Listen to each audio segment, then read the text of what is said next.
আমাৰ দেৰগাঁও বিধানসভা সমষ্টিৰ কাকডোঙা অঞ্চলৰ আছাম নেচাৰেল টি প্ৰডাক্ট নামৰ যিটো কোম্পানীটো, এই কোম্পানীটোৱে মানে ফেক্টৰীটো চলাবৰ কাৰণে ইতিমধ্যে কয়লাৰ চিমনি স্থাপন কৰিছে, যিটো মানে কাকডোঙাৰ স্থানীয় ৰাইজে মানে অকণো বিচৰা নাই, যিহেতু অঞ্চলটো পলিউশ্যন হ'ব আৰু ভৱিষ্যতৰ দিনত মানে অঞ্চলটোত বহুতো সমস্যাৰ সৃষ্টি হ'ব। এইটোক লৈ পেলাই যি NOCৰ কাৰণে যিটো চহী জালিয়াতি হৈছে, অতি দুৰ্ভাগ্যজনক কথা। বহুত স্থানীয় মানুহৰ মানে চহী জালিয়াতি কৰি তেওঁলোকে NOC এপ্লাই কৰিছে আৰু সেই তথ্যখিনি ইতিমধ্যে RTI মাইলত আমি গম পাইছোঁ। আৰু তাৰপিছত আমি জিলা প্ৰশাসন তথা পলিউশ্যন কণ্ট্ৰল বৰ্ডত এই সম্পৰ্কে আমি অৱগত কৰিছোঁ, কমপ্লেইন দিছোঁ। এতিয়ালৈকে অৱশ্যে ইয়াৰ ওপৰত বিহিত ব্যৱস্থা হোৱা নাই। তৎসত্ত্বেও আমাৰ কোম্পানীটোৱে ফেক্টৰীটোৱে মানে NOC নোপোৱাকৈ তেওঁলোকে ইতিমধ্যে কয়লা চিমনিটোৰ কাম চলাই আছে। সেইটো আমি মানে যথেষ্ট ক্ষোভিত হৈছোঁ অঞ্চলটোৰ ৰাইজ, যিহেতু মানে অঞ্চলটোত ইয়াৰ সমস্যাৰ সৃষ্টি হ'ব ভৱিষ্যত সময়ত মানে প্ৰদূষণৰ কাৰণে। এইটো কমচে এমাহমান হৈ গ'ল চলা, মানে সেই কয়লা চিমনিটো। ইয়াৰ আগতো গেছত চলিছিলে, অবৈধভাৱে চলি আছে। আৰু NOCৰ কাৰণে যিটো চহী জালিয়াতি কৰিছে, সেইটো দুৰ্ভাগ্যজনক কথা। মানে আমাৰ স্থানীয় ৰাইজে নাই দিয়া কেতিয়াও, গাঁও পইচাতে NOC দিয়া নাই, স্থানীয় গাঁওবুঢ়াইও দিয়া নাই, কিন্তু চহী মানে কি কৈছে, কমেও 14-15জনমান মানুহৰ চহী জালিয়াতি কৰিছে। এইটো মানে অতি মানে বেয়া কাম হৈছে আৰু পৰিতাপৰ বিষয়।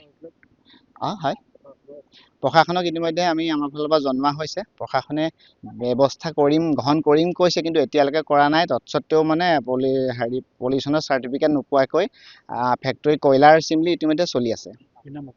দীপাংকৰ শইকীয়া, মই স্থানীয়। কিয় বিৰোধিতা কৰিছো মানে ইয়াৰ কয়লাৰ যিটো ধোঁৱা, সেই ধোঁৱাটোৱে আমাৰ প্ৰদূষণ সৃষ্টি কৰিছে। আমাৰ প্ৰদূষণটোৱে আমাৰ নৱ প্ৰজন্মৰ শিশুৰ পৰা ধৰি লৈ ল'ৰা ছোৱালীলৈকে অলপ ডাঙৰলৈকে মানে যিখিনি প্ৰভাৱ পেলাব, সেই প্ৰভাৱখিনিৰ কাৰণে আমি ক্ষোভ উজাৰিছোঁ আৰু আমি বহুত হতাশাত ভুগিছোঁ। মানে এইটো ভৱিষ্যতলৈ আমাৰ ল'ৰা ছোৱালীখিনি কি হ'বগৈ, আমাৰ ল'ৰা ছোৱালীখিনি বিপদত হ'ব। আৰু ক্ৰমান্বয়ে দেখিছোঁ আজিকালি সন্তানসকল মানে কিছুমান সুস্থ সবল নহয়, পংগু টাইপৰ হয়।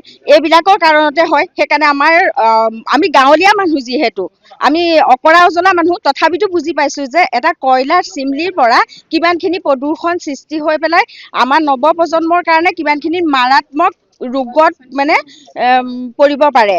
আৰু গছ গছনিবিলাকতো ধ্বংস হ'বই। আমাৰ তাৰ ধোঁৱাটোৱে আমাৰ ঘৰৰ, আনকি এতিয়া অলপ চলালতো মানে আমাৰ ঘৰত বগা কাপোৰ মেলিব অৱস্থা নাই হোৱা, তাত ক'লা ক'লা সৰু সৰু দাগ পৰে। পানী উদঙাই থ'লে সেই পানীখিনিতো সৰু সৰুকৈ ক'লা ক'লা দাগ পৰে। কিন্তু এই কাম আমি খেতি পথাৰ মানে আমাৰ আছাম নেচাৰেল টি ফেক্টৰীৰ কাষৰ যিখিনি পথাৰ আছে, সেই দ পথাৰখিনি মানে আপুনি ভৰি দিব নোৱাৰে, ৰুবতো নোৱাৰে। আজি 6-7 বছৰে তেখেতসকলে খেতি কৰিব পৰা নাই। তেখেতসকলৰ তাৰ ওপৰত যিখিনি মানে গৃহস্থ পথাৰৰ, সেই পথাৰৰ গৃহস্থই খুব উজাৰিয়ে থাকে নিগুটি যে ইয়াত খেতি কৰিব নোৱাৰোঁ। তাৰ যিখিনি গেলা পানী আহে, সেই পানীখিনি খাৰ পানীৰ পৰা পথাৰত গৰু ছাগলী নানামে। যিকিডৰা মাটিত মাছ নাথাকে, তাত বন নগজে। আৰু ঘৰৰ কাষতে, ফেক্টৰীৰ কাষতে এঘৰ মানুহৰ বাৰীত আজি আপোনালোকে গ'লেও হয়তো দেখিব, তেখেতলোকৰ বাৰীত তাৰ খাৰ পানী সেই বাৰীখনত সোমাই আছে। গতিকে চহী জালিয়াতি কৰিছে আমাৰ দাঁতিকাষৰীয়া অঞ্চলৰ যিখিনিয়ে মানে কয়লা চিমনিৰ কাৰণে চহী দিয়া নাছিলে, সেই মানুহখিনি তেখেতলোকে জাল চহী মাৰি তেওঁলোকে NOCৰ কাৰণে সেই কাগজ পত্ৰখিনি জমা দিছিলে। জমা দিয়াত ITOৰ যোগে মানে সেই জালিত চহীখিনি ওলাইছে। সেই চহীখিনি আচলতে যিসকল মানুহৰ মানে জাল চহী মাৰিছিলে, সেই চহীখিনি সেই মানুহকেইজনৰ পৰা আকৌ সেইখিনি তেখেতলোকৰ চহী হয়নে নহয় জানিবৰ কাৰণে আমি চেষ্টা কৰিছিলোঁ। তেখেতলোকৰ চহী সেয়া নহয়। তাৰপিছতে সেয়া আমি আপোনাৰ আপত্তিজনকভাৱে প্ৰদূষণ বৰ্ডত জনোৱা হৈছিলে। প্ৰদূষণ বৰ্ডে অবৈধভাৱে তাৰপিছতো চলাই আছে। তেখেতলোকে মানে আমাৰ মানুহখিনি, তেখেত মাৰোৱাৰী জনগোষ্ঠীৰ মানুহ হয়। তেখেতলোকে আমাৰ মানুহখিনিক মানে বুঢ়া আঙুলি দেখুৱাই পেলাই তেখেতলোকে সেই ধোঁৱা উৰুৱাই আছে, কয়লাৰ ব্যৱহাৰ কৰি আছে। তাত আমি গৰিহণাৰ যোগ্য, মানে তেখেতলোকক গৰিহণা দিছোঁ। তেখেতলোকে ঘন জনবসতিৰ বাবে সেইটো মানে এটা মাৰাত্মক ভুল কাম কৰিলে। কিন্তু কাগজ ওলাইছে হেৰি মই চহী কৰিছোঁ বুলি, কিন্তু মই চহী নাই কৰা। মোৰ নাম এনে জগতচন্দ্ৰ বৰাহে, কিন্তু পাপু বুলি ওলাইছে কুকুৰাপহীয়া। এতিয়াতো কুকুৰাপহীয়াত মইহে, মোৰ আৰু এটা পাপু আছে, কিন্তু মোৰ নাম ওলাইছে কাৰণে কৈছে বোলে কাগজখনত ওলাইছে মানে কিহৰ কাৰণে কাগজখন হেৰি কৰিছিলে? এইটো NOC পঞ্চায়তৰ হেৰিয়ৰ কাৰণে পলিউশ্যনৰ হেৰি অঁ কিহৰ কয়লা বহুৱাৰ হেৰিয়ৰ কাৰণে সেইকাৰণে মইতো চহী কৰা নাই বাৰু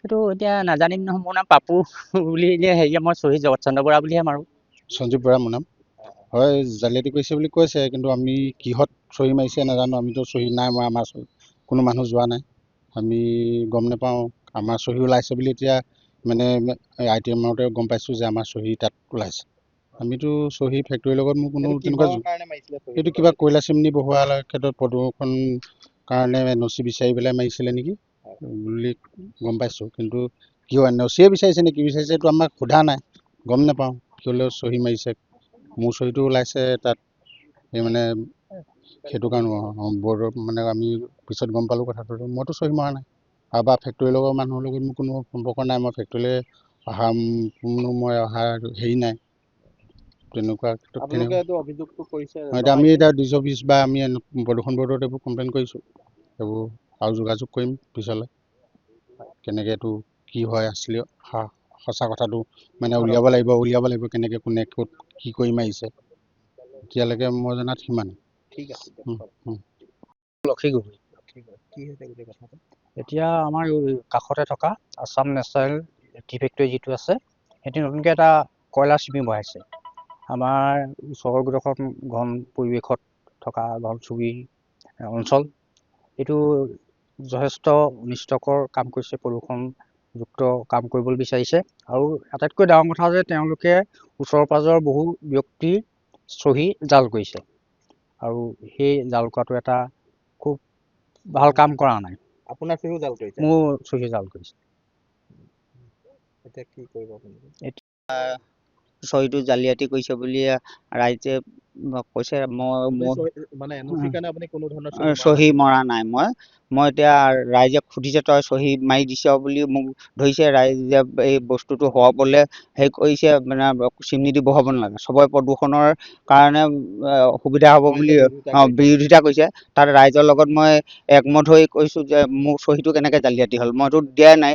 সেইকাৰণে ৰাইজৰ সপক্ষে থাকি মই ৰাইজৰ লগত আছোঁ ৰাইজে যিটোকে কৰে মই তাতে সমৰ্থন জনাইছোঁ আৰু যেতিয়া ফেক্টৰীয়ে যিটো জালিয়াতি কৰিছে সেইটো আচলতে কৰিব নালাগে মোৰ পক্ষে ৰন্ত শৰ্মা ৰাজখোৱা হয় মোৰ চহী ইয়াত জালি ওলাইছে এইটো যি আমাৰ ইয়াত কয়লা চিমনি বহুৱাইছে তাত এই NOC চহী আমি মাৰিছোঁ বুলি কৈছে সেইটো আমি চহী মৰা নাই আচলতে সেইটো আমাৰ চহীটো জাল ওলাইছে